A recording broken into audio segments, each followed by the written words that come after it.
Tonight's broadcast is brought to you by Spectrum State. Spectrum State has been providing paranormal investigators with Spectrum Light infrared lights for years. To get your Spectrum Light, go to www.spectrumstate.com. Don't forget to like them on Facebook and follow them on Twitter at AU Paranormal. Prepare your cameras for your new Spectrum Light, an essential piece of equipment in the field of paranormal investigation. Light up the world of the unknown with Spectrum State.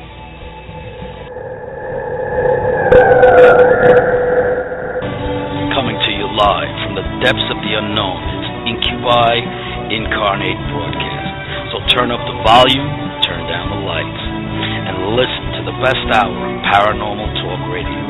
Here's your host, Bill Bachman. Good evening and welcome to the Incubi Incarnate Broadcast. I'm your host, Bill Bachman. Joining us from Victorville, California, where it's a comfortable 71 degrees right now, is Cornelia Davidson from Nether Realm Investigations. Hello, Cornelia. Hey, Bill. How's it going? It's going awesome. How are you doing? Doing good today. Yes, nice weather. It is. It seems nice weather. It's been chilly here, so. We needed to cool off. Well, it's October. Do you guys trick-or-treat in shorts over there, or what? Sometimes. Sometimes we do, yeah. We don't put the kids up in snowsuits and put the costumes over those, so no. It's all good. Yeah. We had ours canceled a few years ago, well, several years ago, I guess, for snow. There was like 7 foot of snow.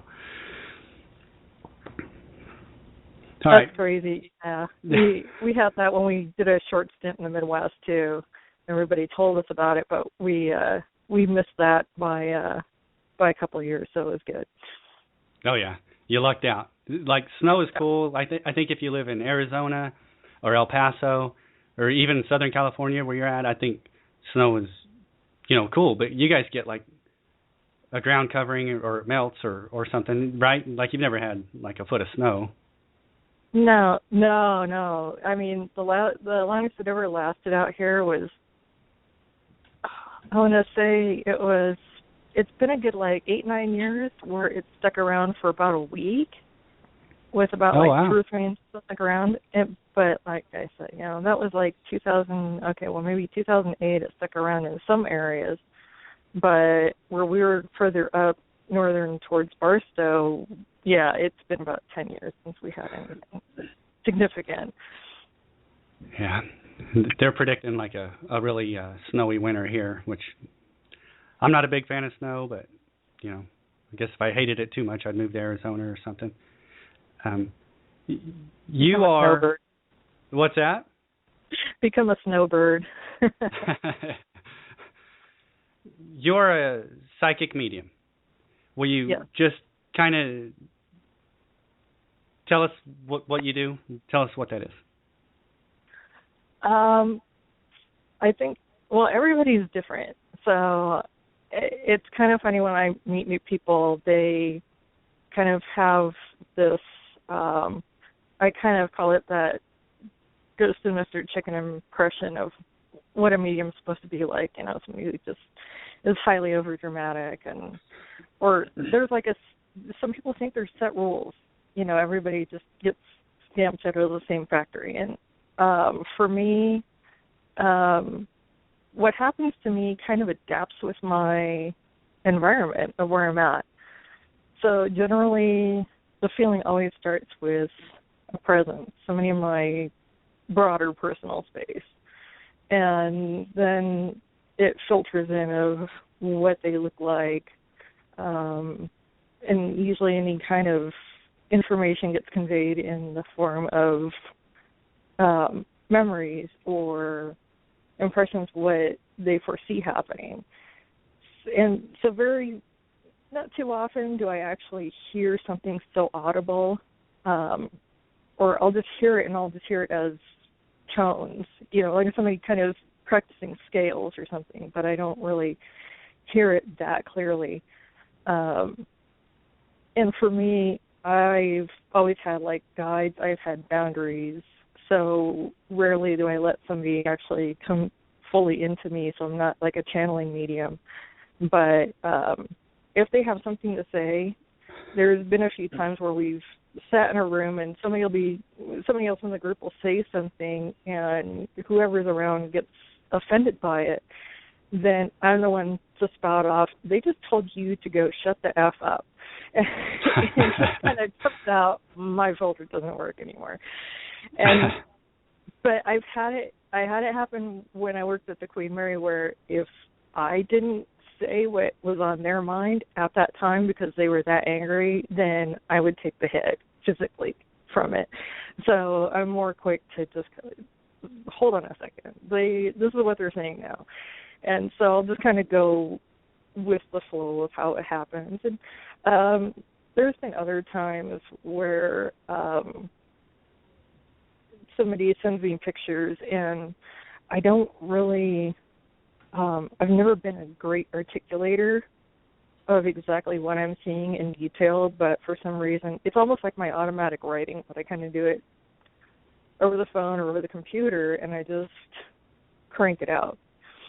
So I guess you could say it's like a form of automatic writing when somebody sends me pictures or says, hey, I'm in this place, tap in. And if I get a connection, then it's usually how it gets spit out. But I'm pretty audible about everything else as it comes through. Well, tell me about the automatic writing. Is that like we see in the movies where, you have someone sitting at a table and like a seance, I guess, it would be, but you see the person scribbling on paper and then all of a sudden they're starting to write. Is that what that is? Yeah. You just zone out and you're looking at what you're writing. And I write a lot smaller than what you see in the movies. You're not as angry. You have to be angry and write big. 72-point font, no, it's like I said, usually it's over my phone. If I really get heavily into it, then it's something that my team and I will just text in between each other, and it just kind of comes out. And I don't really realize what I've been writing until I just really hit the send button and go, wow, okay, all that just came out. But I see it like on a movie, like it's a film. It's kind of playing out in front of me, and I'm just narrating it and writing to what I'm seeing. So it's not always a direct message. They'll say, well, do they have a message from me? And half of the time, it's not. For me, it's a replay of memories or a play of what they foresee happening. So it's not really verbal articulation, but I just narrate what I'm seeing. Right. We talked about it last night. That was fascinating to me. And like I asked you last night about the memories and things like that, I'll get to that in just a second. Whenever you do your writings, do you ever go back and look and, like, I know you're used to it now, but do you ever get freaked out by the things you've written, or is it just normal to you now? Like there's nothing that will surprise you? No, I've been desensitized because it's been going on for so long. It started well into my preteens, and then when I worked at the Queen Mary, then it just really picked up its pace. So, yeah, now I just kind of look at it, and sometimes I kind of go, yeesh, why was I writing that? But otherwise, it's really just, I take it as a matter of fact. I've learned probably when the plane crashed when I was 14, and that was kind of the day that I kind of flipped that switch, and I cut off my emotions to it. So sometimes I read it, but I'm more matter of fact, where I'll try to look back at something else and try to find related situations. I try to see if there's any connection between place A and place B or place C and whatnot. I try to California is a big place, but you realize people travel. And so sometimes there's just places where you go and you can say a name, and that name will become your trigger. So you don't have to go in with a teddy bear or a doll to get a response. You say, is your name, Bob Smith? Do you remember Bob Hill? Bob Hill was a name I used in several places a few years ago, and he triggered a lot of experiences. So that's usually what I do with it. I don't really emotionally respond to it so much as use it for further knowledge and investigation. Well, you said it was when you were 14 with that plane crash, and we talked about that plane crash last night. Did you notice anything before that at a younger age, or was that when it hit you that you realized you had an ability, or I had a stronger ability. I kind of, things come and go. I acquire something, and sometimes other abilities get kind of put on the back burner. So back when I was younger, it was more, I saw a family moving through my house. I saw something moving and interacting in my house. And then when a family friend died, I was about 11 or 12, and that was the first time I realized I could actually let people cross over. And that was a real risk in my house because there was something very angry in my house that got really upset that I was able to bypass his control over the area. And then when the plane crashed, my dad, who is a lot like me, who I basically got everything from, when that plane crashed, he just grabbed me and said, okay, let's go. I had no clue what he was meaning by it, and we walked through the main crash site, and we just kind of like did this weaving in and out between people, and I realized we're letting people go. A lot of people go. So, so there's just, I think it's kind of like in something that I can pull out as it's needed. It's either given to me or kind of put on the back burner, just depending upon the situation. So it doesn't put too much of a strain on me personally, because some people say being a very physical medium can get you sick. It'll you'll drained and tired all the time and everything. I don't have that. And you don't get, what's that? Yeah, what, I don't get drained from it? No, I was going to say, don't you get exhausted from doing it sometimes? Goes on for a long time. If we're going like 3 hours, yeah, I'll get tired. But that's almost like sitting at a business meeting for 3 hours. You're just going to become mentally drained because it's not just like an energy output. You're just really putting in a lot of thought into how you can solve their problem, how you can help them. So when you're in a constant problem-solving scenario for like 3 hours, yeah, you're going to wind yourself down. But physically as a medium, there's been a few times where I'll just say it's a lot on me, and so I'll tell them, slow down, take your, one at a time. I just really start setting the boundaries, and then I'll start hearing others say, one at a time. They also reinforce the boundaries that I'm calling for. So I might be tired for maybe like 5 minutes, and then I'm raring to go again. See, when I try to compare it to a business meeting, because we have some meetings at work, but at least we can look at each other and make a funny face and lighten it up. I don't think you can do that with yours. Like my coworker Joe, I can look at him and basically I'm saying, calm down, quit yelling. It's hilarious.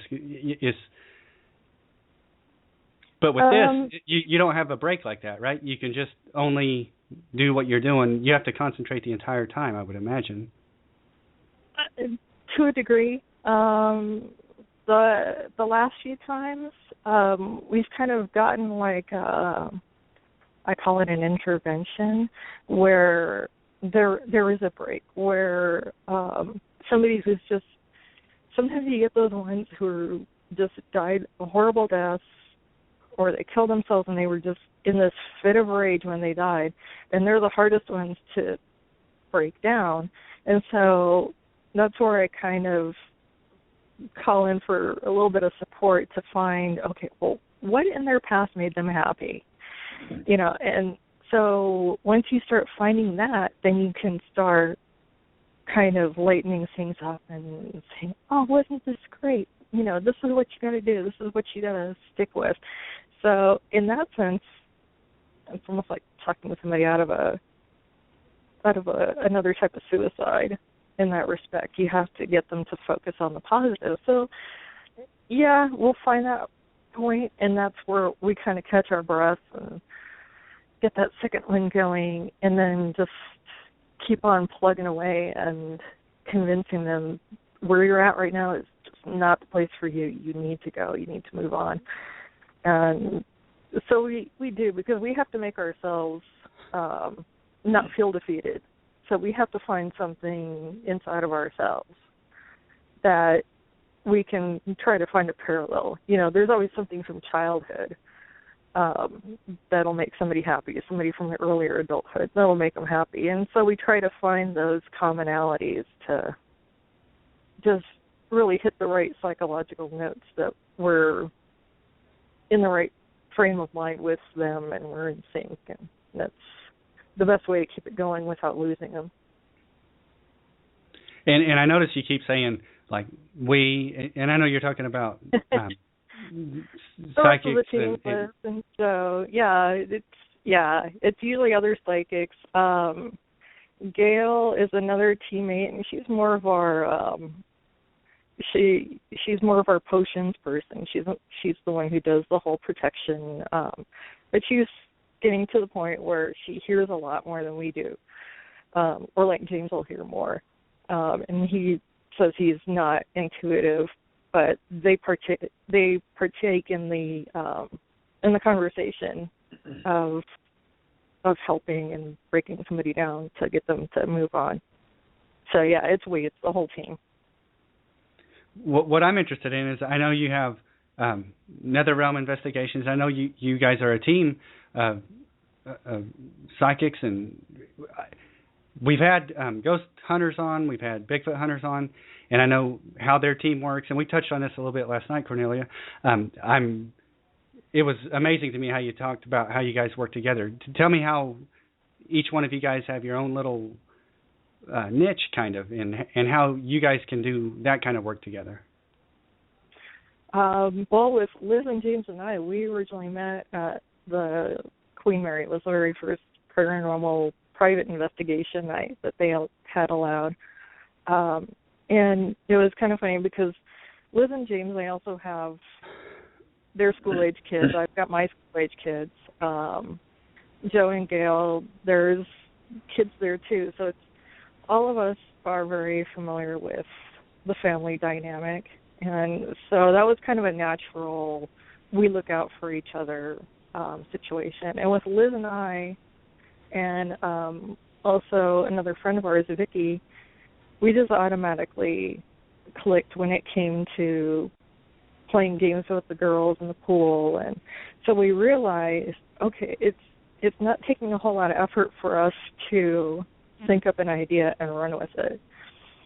And so that makes it a lot easier for us.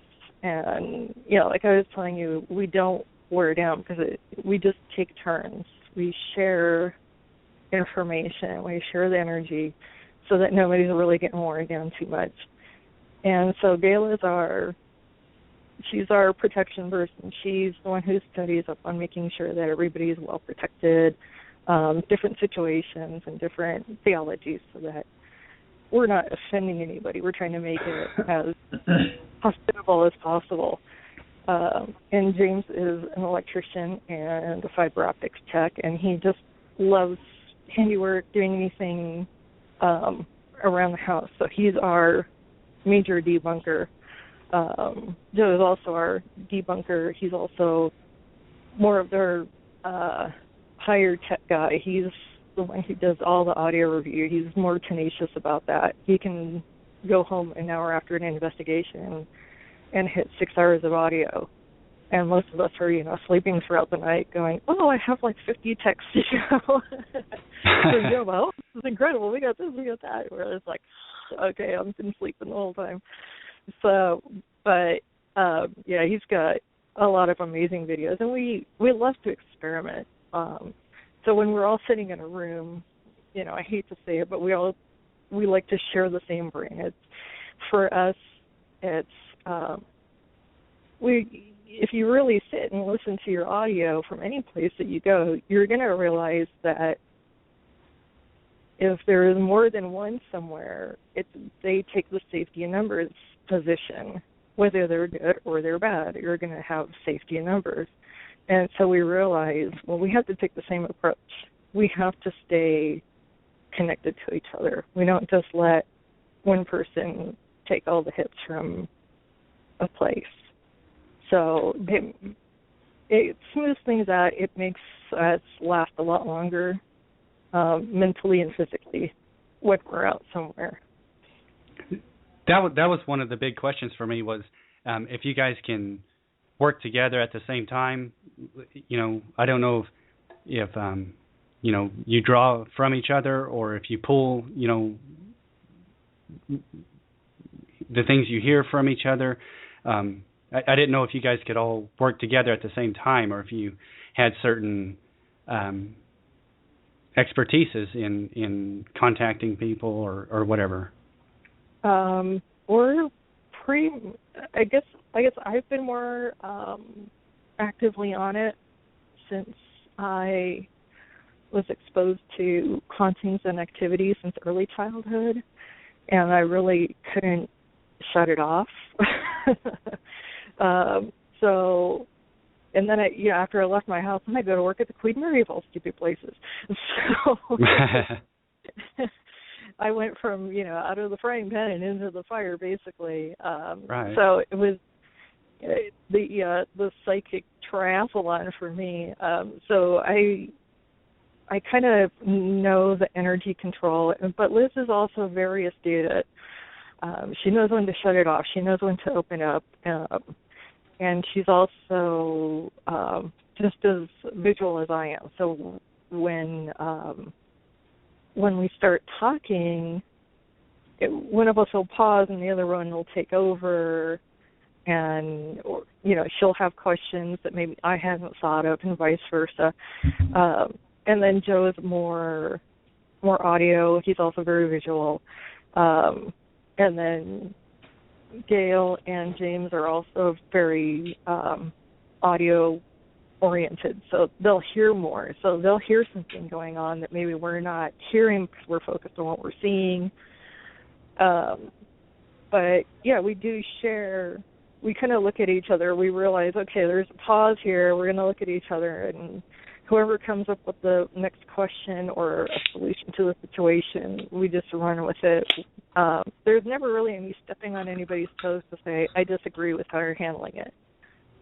Because our primary goal is to protect one another and to help out. And we don't harbor any negative ideas that will put anybody at risk. We like to experiment, but we do it in a safe way. And I understand that. I think that everything, when you go on an investigation, is about protection. Say you guys are doing something. Say everybody's doing their job. Somebody breaks down or can't function to their faculty. What happens then? Because it's not like you take backups on these investigations. What happens if somebody just breaks down and can't do their job? Usually, if one of us has been sick, we're pretty much we know how to. Our term is shut the door. We just switch off.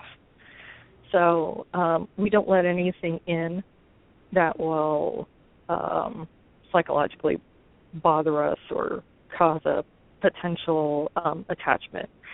And Gail is always on the ready to clear anybody if anybody needs it. I know how to pull attachments out of others, and I don't get them myself. And if I do, I know how those around me can also push them out of me. So I've never had any long-term things happen like that. So anybody who can't perform at that time is pretty much, they know mentally, shut down, don't listen, tune out, and just stay more focused and more introverted until they're ready. And then they'll leave if they have to, but if we feel that they're being followed out, we don't let them. We do a clearing on them. We keep them safe and shut down until we're ready to go, or we'll just leave. That's awesome. I didn't, that's the side of me that's still learning, where I would assume you guys know when you can and can't do things. I mean, I grew up in a band. If I broke my arm, I'd know I couldn't play the drums, A while back, I had Coyote Chris Sutton on, and his stories were remarkable, and I know he uses energy and channels things and stuff, and I asked him the same thing I want to ask you, is there something that recharges your batteries, or do you not, or do you just have to take a break after doing an investigation? Well, I usually after like an investigation, it's actually kind of a far trek for me, and so, when I was able to drive,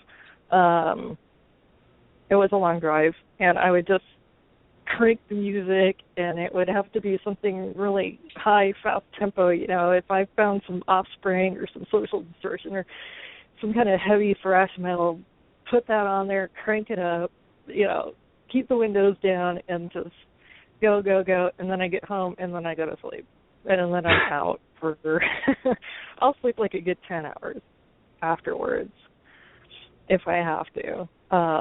But generally, it's drink tea, herbal tea, take a bath, lots of salt water, and just kind of clear myself out, get some exercise, and just try to do business as usual as much as possible, and not dwell on it too much. If it was anything that really distracts me or has the potential to bring something into my house right off the bat, I try to avoid that for like 3 to 5 days. So I kind of have space and carry on after the fact. Well, I want to tell people that might just be tuning in that we're with Cornelia Davidson from the Nether Realm Investigations. It's been very enlightening so far. I'm learning a ton. I've been waiting to get to this since the start of the show. I know you worked on the Queen Mary. I know you worked with Peter James. You and your husband both worked with him. And I know you have a ton to say about the Queen Mary, and all of it's interesting. There's not one thing you can say that's not going to be fascinating. So when did you start working on there? Oh, that was September of 91. So it's been a while. It wasn't too long, probably about I'd say like a year and a little over a year after high school was over. And I didn't even plan on working there. Somebody had just tipped me off and said, "Oh, they're hiring." And I was looking kind of for a hotel job, and my German was a lot better then, so I kind of used the bilingual ticket to hopefully get into the hotel part, and they ended up saying, "Well, we need people on guest services and tours during the day." So I kind of switched my college schedule to go with the day, but I pulled into that parking lot for my interview, and that was the first time I'd ever been there. I had no clue about the place. My parents grew up during World War II Germany and post-war Germany, so when everybody talked about war vessels and things like that, it turned me off. I just was like, okay, I don't even want to deal with this at the moment. I had enough from my parents' memories to last me quite a while. But I pulled in there, and it was almost like hitting a wall when I walked up. Just this huge radiation of energy coming off of that ship, just right there in the parking lot. And it wasn't long before I started seeing, translucent peeking down the walkways and hearing doors open, and nobody was in the room. And hold on one second. That's something that I didn't even know. I knew you saw memories. I knew you heard things. I didn't know that you could see ghosts or guides. Yeah, I do. Like I said, it's kind of on an as needed. So sometimes I'll actually look up to the upstairs area where we're living at right now, and I'll see like a long black skirt turn the corner from the stairs down the corner, around the corner to the hall. And I go, oh, okay, that's my grandma. Everything's kind of fleeting. But at the ship, oh man, they wasted no time in making themselves physically known. So growing up, it was more feeling, seeing until I got there. And there was a couple of cemeteries like Hollywood Forever. I did have some very visual moments with whoever was there at the time. Houdini House, the original one, not the rebuilt one. But yeah, there was the first person I really did with was actually Jackie, who's the little girl. She's about five-ish, and I was just I was shadowing somebody on their tours, and that's what we had to do for several weeks. So I'm standing at the back of the group, and I just feel somebody bouncing behind me, and I just realized it's a child. But I mean, just this bouncing was so distracting. So I had to turn around and I looked, and there she was, and she wasn't even translucent. She was full-bodied. And I just looked down at her and I said, "You're a silly little girl, aren't you?" And she just looked up like, "Oh my God, she saw me," and then boom, she's gone. So, yeah, I had things like that happen. Had people, we thought was somebody stuck in a closet, and we had security move the bench away, open the door, and they open it up and there's nobody inside. And I had hotel guests tell me wild stories about having their sheets pulled off the bed and looking at the end of the bed and seeing a woman standing there staring at them. My favorite still is the couple that checked out in their underwear because they were so freaked out. One of my tours, I actually got knocked around.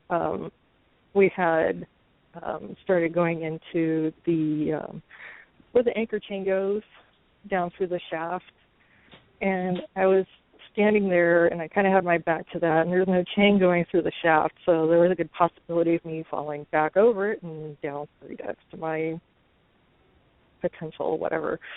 But there was this little kid goofing off behind me, and I thought it was this kid goofing off where people were their eyes were getting wider and wider, and I had this old guy in the tour going, "I'm glad all those POWs died." And all of a sudden I get pushed. And I realized, okay, sir, you need to quiet down. This is my tour. Keep your opinions to yourself until afterwards. And then I go on talking. He shouts off again, "I'm glad they all died." I get hit again. And then I told him politely one more time. And then the third time when he spouted off, I got 2 hands against my shoulders that shoved me really hard to where I almost fell into the chain locker. And that's when I told the guy, I said, "You either quiet down or I end this tour and have security get you out of this place." And these people were like taking steps back. This was like a full group of 32 people.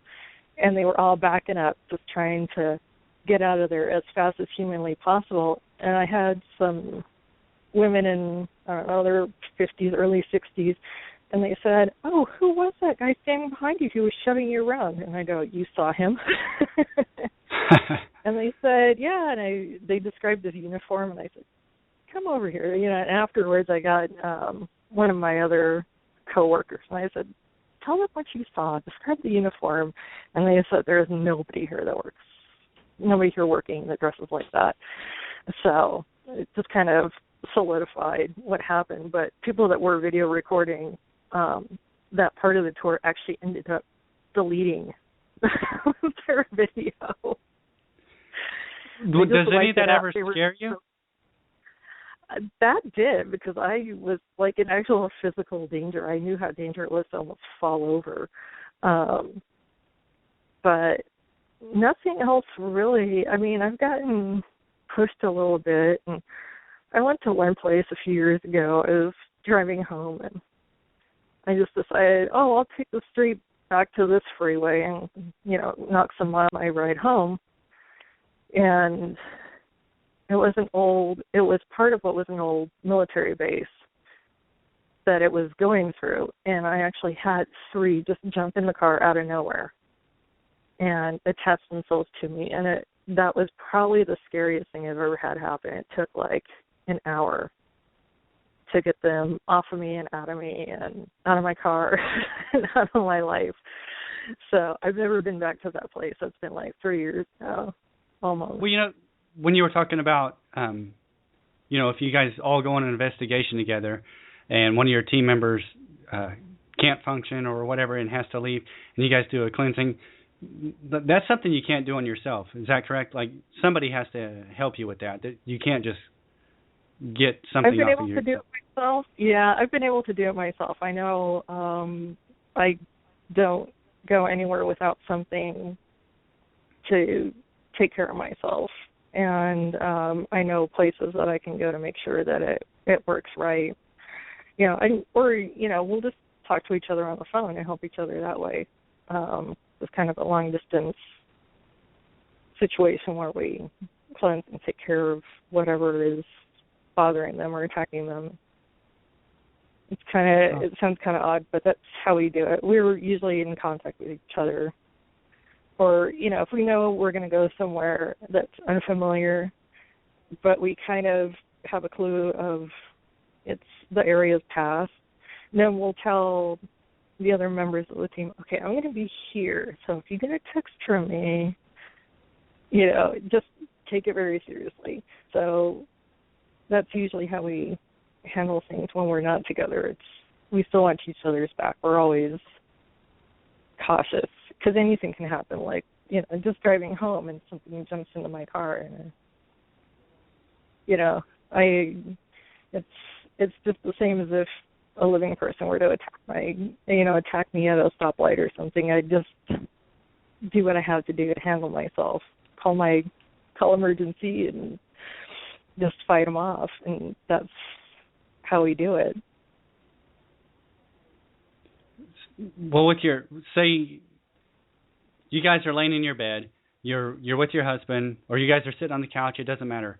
When you experience something, does he experience it? I know you told me last night on the Queen Mary he was security. Does he share any of your abilities, or can he sense something, whether from you or from whatever you're experiencing? No, I think it's just the natural marital cohesiveness, but no, otherwise he's as psychic as a rock. It's just he's never had anything happen on the ship. Nothing that he can relay as a paranormal event. And there's just been things where I've seen things happen in the house, or the kids will see things happen in the house, and he's just like, no, he's pretty much tuned out to it. It's just not part of his daily dogma. So, but as far as like sometimes, we'll think the same thing. We do that a lot, but that's because we've been together for over 20 years. Oh yeah, we're gonna be those old people who dress alike all day. Hey, that's perfect. I mean, if you can live with somebody for more than 5 years now, it's the golden age. It's perfect. That I want to backtrack just a touch on the Queen Mary. You were saying about that little girl. For the life of me, I cannot remember her name. Jackie. And you shared a video from Peter James. He was talking about Jackie. I was curious, did you shoot that video? I mean, was that like a tour you did before you worked with him, or was that? That was. He was very protective of me. The way we met was like that incident where I told you the whole tour group saw me getting shoved around. They had fill-in cards, like guest commentaries and stuff, and I guess people were requesting me because they had the most paranormal experiences on my tours. So, and I played dumb. I was like, I don't want to get fired because I'm a weirdo, because they were telling us, you're historical guides, don't go the whole ghost route. So I tried not to. I really did. but things kept happening around me. And in the pool, though, it wasn't Jackie who was talking through me. It was another girl named Sarah. But it got to the point where at that time, when she did channel, everybody said I didn't sound like myself, and I wasn't aware of it. So they brought him in because I played dumb and said, I don't know what's going on with me. So they brought him. He just kind of introduces himself, hops on my tour. He goes and shadows me. And we're just not even like 50 feet away from the start of the tour, and he goes, you don't need my help, do you? And I just kind of looked at him, and I just gave him this grin, like, not really. But I go, it's nice to have you here, though. So we had a good time after that, and that whole psychic link-up, there's that whole rush, that really started with him. But he realized that since I was like 19, 20 at the time, he didn't want to see me exploited by the media. So whenever the media came around, then, it was like, oh, gotta go now. And so he went and did his thing, and we didn't really talk about it. And then he would have his own private investigation time where he would show up with his manager or his friend or his brother. And usually if it was, if I was still hanging around after work, then he would tell them, okay, well, just wait for me until we're done. So he didn't take them along with me either. So it was usually just the two of us who would go wander around until they started filming the movie Stargate. And then we kind of took the special effects crew with us on occasion, just a few times, not a lot. Yeah, but there was one time, though, we went all the way down to the very keel of the ship. I mean, there was just like 2x4s that we were kind of balancing on going across the keel. And at one point, it got really freezing cold, and it was like October, about the same time as now. And we just stood there, and all of a sudden, we just both stopped and looked around us, and we saw like 30 full-body premonitions just kind of standing all around us in a circle. We were just really kind of walled in, and we both had this wow moment. And there was really Is that intimidating? To say.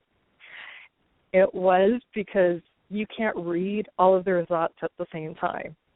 So you don't know what they want from you at that time. It's just way too much to filter out. So you kind of go into a more defensive stance at that point until you can figure out what they all want.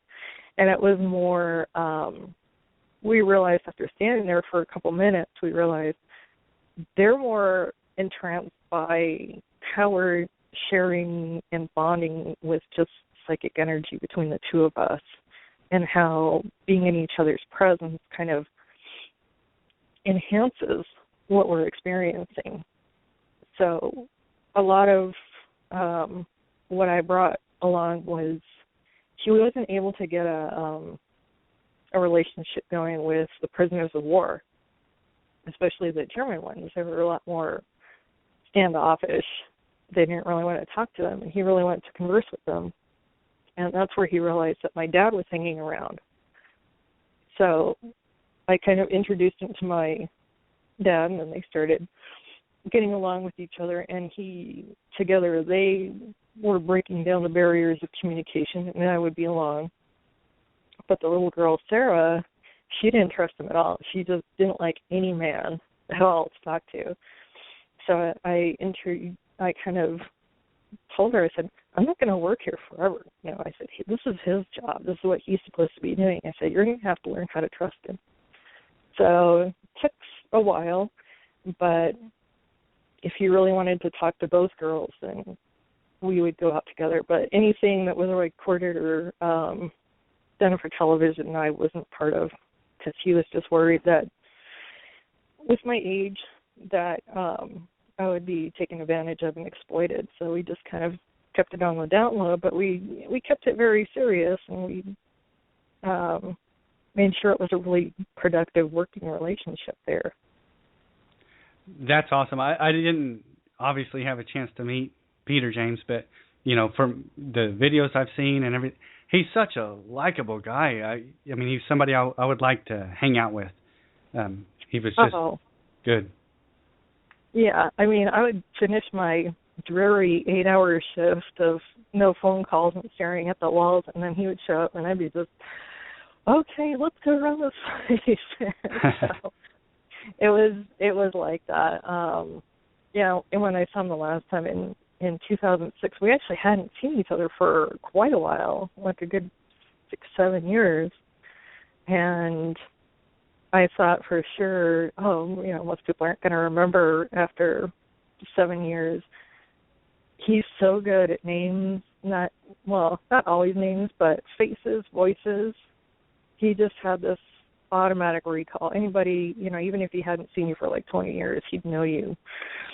And so it was really cool that energy just kind of came back into play. It was just this automatic click once again. And so it was good. It was kind of hard that day too, because he realized that his health was failing, and I kind of saw that. We were just kind of quiet afterwards, but always he was just so gracious with people. He didn't have to take the effects crew from the movie along with him, but once they started spouting off their stories, then he was like, you know what, I'm really interested in hearing. And where they would say, well, I'm going to talk to Jackie. And he goes, well, I can do that for you. And so, yeah, he was very open, and I kind of adopted that approach with other people, with other psychics. I said, if somebody wants to share an experience, I'll stay open to it, because they have that enthusiasm. They've got that energy and momentum that you actually do need when you're somewhere. But always gracious, just keep an open mind, and sometimes you're surprised, but when it comes to somebody saying, no, I'm psychic medium, then you're just like, okay. And you have to find out for yourself in person, and if you find the right person, you click and you just run with it. And he was like that. I would imagine that. And just so you know, Cornelia, for what it's worth, people don't have to be psychics or mediums to feel your energy and your optimism and your upbeatness. You're a breath of fresh air. It was awesome talking to you last night. It's been awesome talking tonight. You're just a very optimistic person, and you're awesome. Oh, thank you too. I mean, you're a very positive person, and I really, and just talking and saying you are a natural intuitive, and you're a great listener, and you're so good at what you do. So you're probably going to be on here for a very long time, and you're going to have a lot of success in that, because you are so much the people person. No, I hope so. I mean, I sell furniture. That's what I do. I'm a salesman, but I've always had an interest in all these guests I've had. You're the first psychic medium we've had on here, and I've been really looking forward to it. I've learned so much. It's been awesome. I do want to touch on a couple of things. I know we're running out of time and everything else, but one thing I wasn't 100% informed on coming into what I'm doing now, Danielle is really informing on this, and I know it's something you're very, very passionate about, is paranormal standards. Touch on what that means to you. What does that term mean?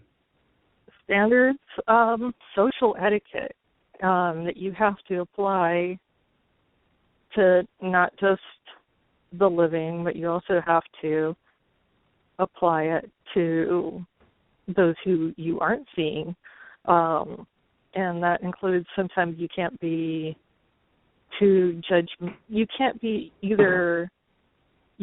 too open, and you can't be too closed off. You have to try to find that balance. You have to know when to trust yourself, and you have to really know, when you have to just pull back and stop and think about things and regroup. There's times where you get, I think Joy Bell says that, pay to play. You go to some place and you get 5 different teams together, and everybody's got a different way of doing things. And somebody will inevitably step on the other's toes. And when you have standards, you got to have ground rules. You got to say, okay, well, we understand you got to do it this way, but when we work in a more quiet environment, or, where we talk a lot or something. And so you really have to communicate. I see people who can ask 1,000 questions to a box, but they can't have a civil conversation with other people in the same room. And that just kind of blows me away. I'm just kind of, right. Why do you have better social skills to somebody you're not looking at than to, somebody who's right there with you? But I always recommend, take a basic, even if you just go on Amazon or some used book dealer, get, first and second year psychology college course books and really study up on psychology, and get some books on etiquette. But the whole thing, a lot of people are like, I want to go to an asylum. Great. Okay, what do you know about psychosis? What do you know about schizophrenia? What do you know about autism? What do you know about this? What do you know about that? And you can't be a thrill seeker. You have to, when you say that you're educated, that you want to investigate, you have to know how to research, and you have to know how to talk. You can't just read a book. Something may be documented, but you still have to know how to deal with people as well. And some people, they just like playing their devices in their boxes, and, they don't shut them off. And there's, you just have to have rules of basic social etiquette. But that transfers psychology. over too, doesn't it? Like when you're talking to people, I asked you last night, you call them ghosts or guides, it's different levels. Do they follow the same etiquette on their side that they follow in life? Like, do they respond to etiquette on this side? Yes. Yes, they do. Well, it's like the EVP that I posted to Twitter, where we said, we're not these morons that run through here scaring their girlfriends, and then you can relate to us. And it's the same thing. They do. Somebody says, I don't mean to disrespect you, but, if you were to fart in the afterlife, could we smell it? That's rude. You don't ask those kind of questions, Right. That kind of stuff. So, yeah, it transfers over because you think, you don't know when they died. And if you are any kind of historian, you're going to look at social and cultural ways of people who resided in that area. So, like, here in my area, because I live close to the Mojave River, any major waterway, you're going to have tribes people, of course, but they also did the Mission Trail, and then they had the Mormon Trail, and then they had the gold miners, and they had the lumberjacks, and so you're dealing with lots of different cultures and ways of doing and doesn't it take a lot of religion. research? I'm sorry. Yeah. No, you're right. No, it doesn't take a lot of research because every culture has different things that are disrespectful, different things that are acceptable. You have to do your research before you go, I would think, to talk to different eras and different cultures and things like that. Exactly, yeah. And fortunately, my husband's a history nut, so I have plenty of paper. I found book research at my fingertips, and I love the library. There's a college library, and we've been here for a while. So for me, I've just been picking up things as I go. And growing up, we had more in-depth history of California history, and so go to Catholic school, they're going to tell you, build a California mission for a project. So I had already researched the mission trail, but I wasn't familiar with the Mormon trail. And the thing that I only picked up on in the last 4 years was the whole mafia and prohibition influence on the area. That's sort of like a whole different culture into the mix. So there's a few places I'll go that I'll get like Paiute tribes people. I'll get priests speaking either in Latin or Spanish or Italian. And I won't have a clue what they're saying, but I'll record it anyways. There was a high school we went to, and it was supposed to have been a reformatory, and we really didn't get too much information in that regard. But we started coming across homesteaders, and there was a courier who was ambushed and killed that we ended up having a conversation with. So, yeah, my parents and now my husband just really big into history, and it's paid off because I can go, okay, you're from this era. Yeah, I can look at the clothes. I'll know something about clothing. So you have to look at clothes. You have to, look at, okay, who were you? Were you part of the Mormons? Were you Catholic? Were you this? Were you that? And you have to just line all that information up in your brain so fast, just so that you can have a civil, respectful conversation. And, like I was saying last night, people go, I think I can be a medium on this correspondence course in 15 minutes. And you can't be an investigator in 15 minutes either. Everything is a lot of study and a lot of hard work. So. Yep. We talked about that last night. What's that? It goes hand in hand, and that's what I learned from Peter James, too. He could run circles around the historical guys at the ship after a while. And that's where I went, okay, this guy is really, he's really the guy that I want to stay friends with. Yeah, he made a good feeling after my dad had passed away as far as that went, because I could talk to him about the paranormal, and we could talk about history. So. Well, obviously, I never talked to him about any of that stuff, but just hearing him talk and see him interact with people, he just seemed like a good guy. How you get a feeling? He was just a good guy, like somebody you'd want to hang out with. And Cornelia, real quick, we're going to have to wrap it up, but will you talk about at least call out your blog spot? I read your blogs, and they're brilliant. You're an amazing writer, and I want everybody to know about it. Will you tell them where they can read your blogs? Oh, I'm on WordPress. It's Nether Realm Investigations. I kind of put that on hiatus for personal reasons for probably another 2 months, but then I'll be back to writing on it. But it's WordPress. It's Nether Realm Investigations. There is links to it on Facebook. So we're on Facebook, Nether Realm Investigations. So we have a public page. We've got a friends page.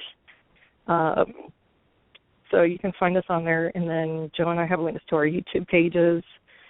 And on YouTube, it's Cornelia Davidson, and Joe's is Joe Holly. And we just started Nether Realm Investigations on YouTube, but we really haven't posted anything on there yet. But we're branching out.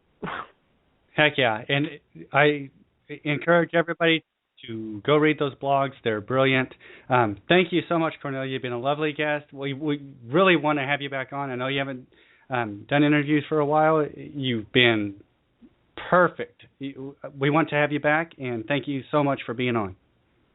Well, thank you. It was a great opportunity, and it's a pleasure talking to you, and hopefully we'll talk some more after that, just as a casual acquaintances. Absolutely. Thank you so much. Okay. All righty. Thanks.